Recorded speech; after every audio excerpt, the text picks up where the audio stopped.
अभी राज्यों के चुनाव में बीजेपी ने बड़ी सफलता हासिल की है, लेकिन पार्टी उत्सव में डूबने की बजाय लोकसभा चुनाव के अपने लक्ष्य पर काम करने में जुट गई है। उत्तर प्रदेश बीजेपी पार्टी के लिए सबसे अहम राज्य है। 2 बार के चुनाव में यहाँ की जनता ने उसे बड़ी जीत से नवाजा। अब पार्टी दोबारा से उस जीत को और बेहतर करने की कोशिश में लगी हुई है। इस बार के प्लानिंग में सबसे ऊपर वो 14 सीटें हैं, जहां भाजपा को 2019 के लोकसभा चुनाव में हार मिली थी। जहां कमल खिलाने के लिए पार्टी के केंद्रीय और राज्य की टीमें किस स्तर पर प्लानिंग कर रहे हैं, आइए आपको विस्तार से बताते हैं। 2019 के लोकसभा चुनाव में भाजपा गठबंधन ने उत्तर प्रदेश की 80 में से 64 सीटों पर जीत दर्ज की थी, तो वहीं बसपा ने 10 और सपा ने 5 और कांग्रेस ने 1 सीट जीती थी। इसके बाद उपचुनाव में 2 और सीटें आजमगढ़ और रामपुर बीजेपी के खाते में चली गई थी। वहीं मैनपुरी सीट पर पार्टी ने उपचुनाव में जोर तो बहुत लगाया, लेकिन डिम्पल यादव को यहां जीतने से रोक नहीं सकी।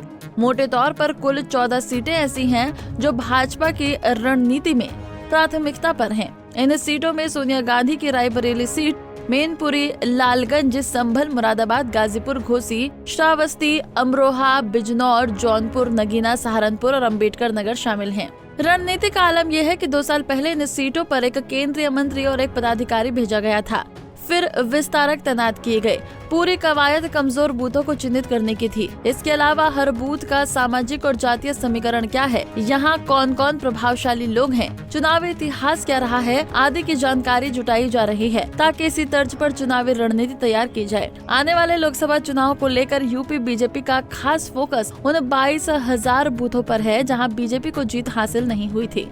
दरअसल ये बूथ लेवल प्लानिंग ही है जो बीजेपी को विपक्षियों से कई आगे ले जाकर खड़ा कर देती है। चुनाव में उतरने से पहले वो हर बूथ की सामाजिक, राजनीतिक और जातिगत गणित का खाका तैयार करती है। इसमें उस बूथ पर बीजेपी के नहीं जीत पाने के कारण और दूसरी पार्टी या नेता के जीतने की वजह कौन कौन सी हैं, इस बूथ पर बीजेपी संगठन की स्थिति क्या है, विपक्ष के पूर्व जनप्रतिनिधि कौन कौन हैं, आदि की जानकारी ली जाती है। बीजेपी की इसी बूथ स्तर तक की प्लानिंग का असर 2019 लोकसभा चुनाव और 2022 विधानसभा चुनाव में देखने को मिला था।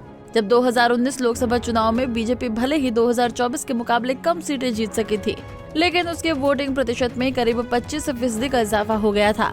2014 में बीजेपी का 42.30% वोट शेयर था, जो 2019 में बढ़कर 49.6% तक पहुंच गया।